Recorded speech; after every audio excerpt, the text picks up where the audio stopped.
Umani ng matinding usapan online ang matagumpay na pilot telecast ng Sereng The Alibay na pinagbibidahan ni Kim at Paulo.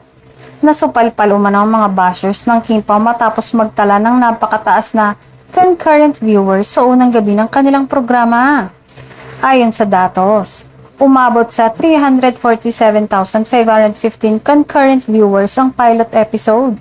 Mas mataas ng bahagya kumpara sa naitalang 341,564 ng FPJ's Batang Quiapo na pinangungunahan ni Coco Martin noong 2023. Dahil dito, lalong napatunayan ng Kim Pao fandom ang solid na suporta sa tambalan.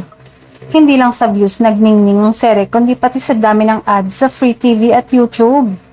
Batay sa inilabas na TV ad listings ng PHCA TV listings, kitang-kita ang malaking lamang ng The Alibay kumpara sa katapat nitong fantasere na sangre sa parehong platform.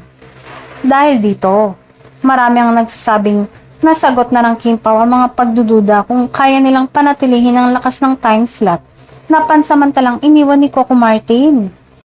Para sa kanilang fans, malinaw na patunay ito na may sariling hatak ang tambalan ni Kim at Paulo. Naglabas din ng pagbati ang production team ng sere sa social media kung saan pinasalamatan nila ang mga sumuporta sa pilot episode. Bumuhos din ng congratulatory messages mula sa fans na mas kilala bilang Kim Paulandia, na umaasang lalo pang tataas ang ratings sa mga susunod na episodes.